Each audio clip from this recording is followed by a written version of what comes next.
Thanks for joining me again.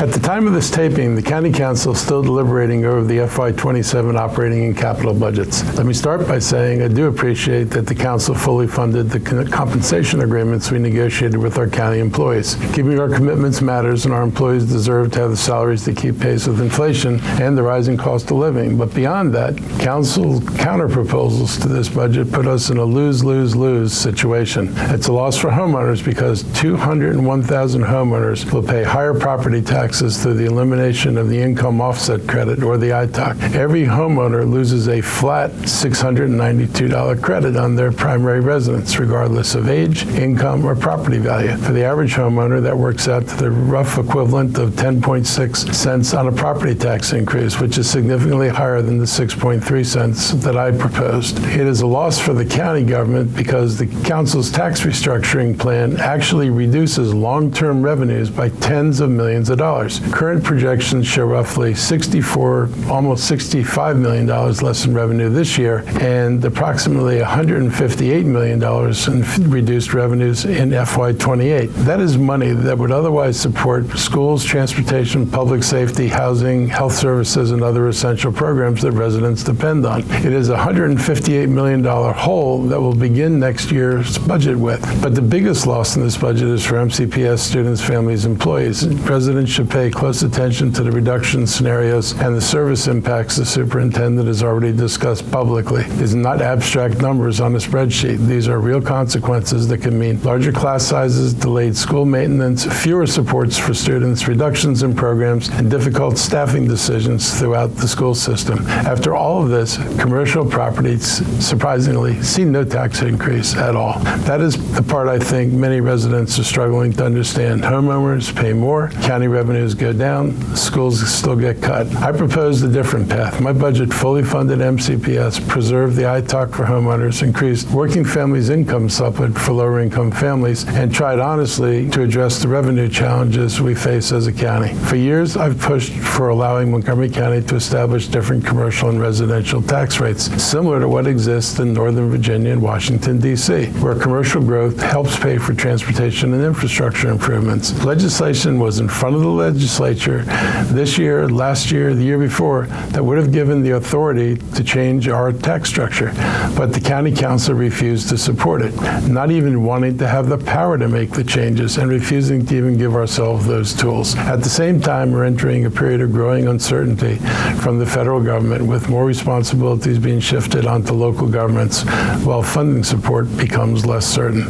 This is exactly the moment when local government should be strengthening its foundation, not weakening it. These were difficult choices. I made mine based on fully funding our schools, honoring our commitments, protecting services, and being honest about what it costs to maintain the county this large and this complex. One thing it's important to understand is how our taxes compare to jurisdictions around us. Would this impair our competitiveness?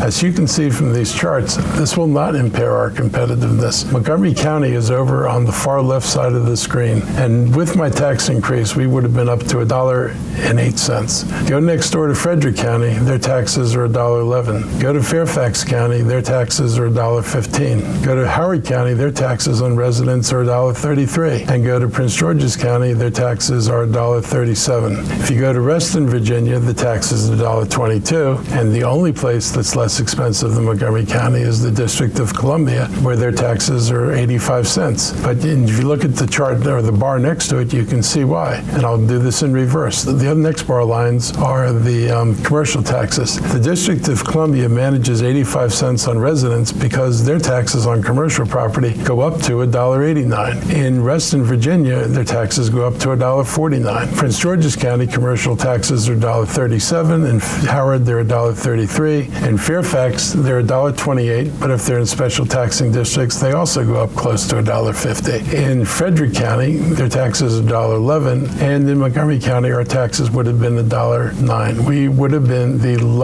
we are the lowest jurisdiction on commercial property taxes in the region.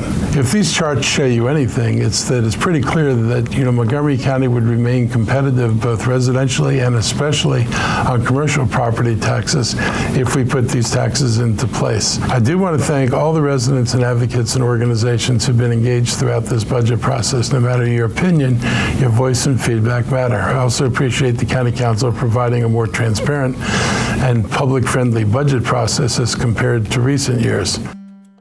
This is National Police Week, a time to honor the service and sacrifices of the men and women in law enforcement. Last week, I attended MCPD's annual Fallen Officer Ceremony. This event is a somber reminder of the risks our officers take in just doing the daily tasks of their job, as well as the sacrifice that their families, friends, and loved ones endure. I want to thank all of our MCPD officers, their leadership, as well as our correctional officers, the Sheriff's Department, and the Maryland State Police, as well as our local municipal police departments and the Fraternal Order of Police for the risks you take to keep all of our residents safe. Our Montgomery County Department of Police deserves a ton of praise for its tireless work protecting life and property while embracing the constitutional community policing. The results of their dedication are clear. 2025, Montgomery County saw a 9% overall decrease in crime, including a 10% drop in crimes against persons and a 13% decrease in crimes against property, as they managed over 825,000 calls for service. While making these safety improvements, MCPD was the first county police department in the state of Maryland to successfully complete the International Association of Chiefs of Police Community Trust Pledge, a set of 25 programmatic and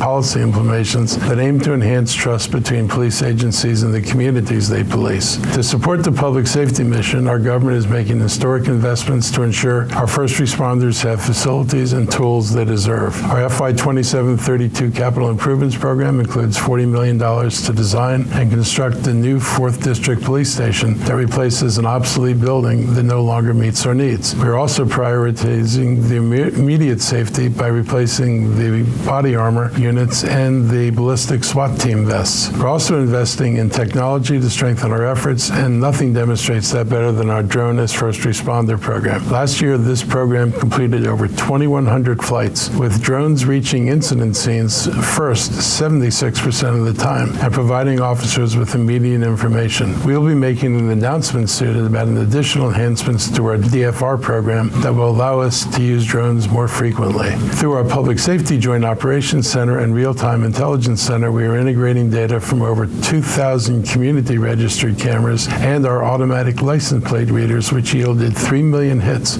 for stolen vehicles and missing persons in 2025. These are not just crime responses programs, they are crime prevention tools. True public safety requires a comprehensive approach. This is why we're advancing the Diversion Center and the new Justice Center to offer short-term crisis stabilization to individuals experiencing a mental health or substance use crisis and mental health referrals, reducing the burden on our officers and on the criminal justice system. We are also investing in the future of the force by establishing a women's leadership group to mentor female officers and by funding a new outdoor firearms training center that emphasizes modern standards for de-escalation and decision-making under stress. To anyone considering a career in service, we are ready for you with a starting salary of over $70,000 and a $20,000 hiring bonus.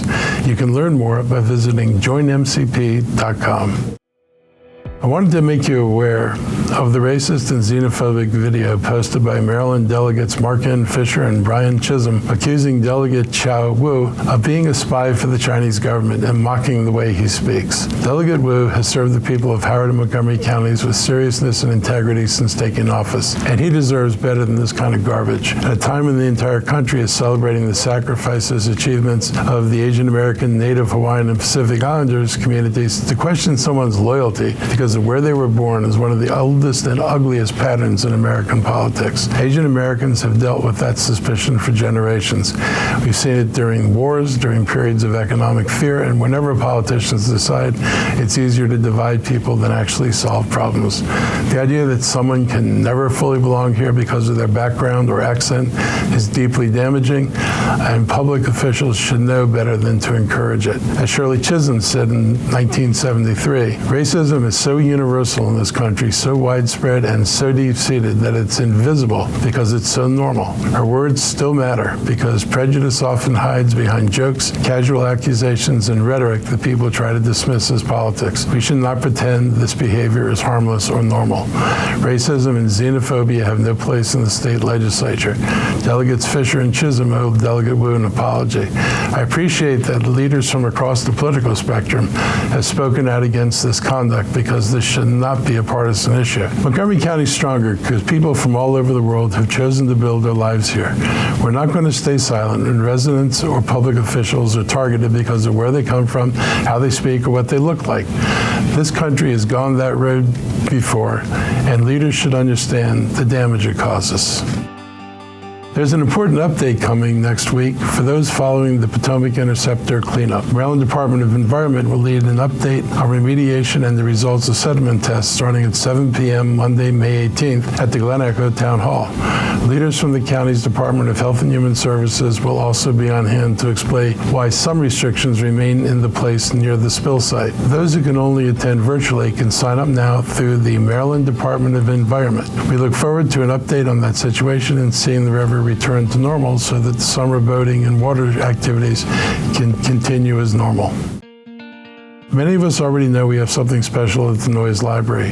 It looks as though it were lifted directly from the pages of a children's storybook. For 133 years, this has been the heart of Kensington, a place where the reading journeys of our youngest residents begin. This past week, we started the next chapter. The magic of Noyes has always been its small-scale character, but today that has become a barrier, preventing us from welcoming all the families that want to be there regularly. It is too difficult for parents with strollers and wheelchairs to access it, so changes are coming. We're expanding capacity without losing the intimacy that makes Noyes so special. Plans are to add modern ADA-compliant restrooms for our families and our dedicated staff. By finishing the basement, we're creating a dedicated space for community programs and the Jan Jablonski Early Literacy Training Center. The attic will become a finished second floor, providing our staff the space they need to prepare world-class programming and services. These changes will force the library to close for renovations on May 21st. Thankfully, we have more than 20 library branches across the county that can help provide some of the services and programs that are normally found at Noyes. Download the MCPL Library app to explore collections and learn more. Last week's ceremony gave us a chance to thank our partners for the work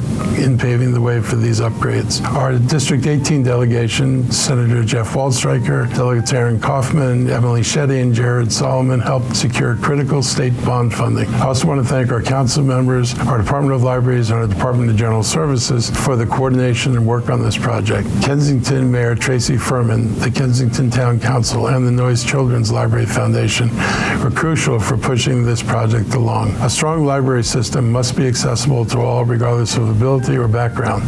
To that point, children's collections and the events are also available at Kensington Park Library. Please check out the Kensington Park events calendar for dates and times on montgomerycountymd.gov. By making this investment, we're ensuring that every single child in Montgomery County can visit and find a world designed specifically for them. I look forward to seeing the new Noyes Library in 2027.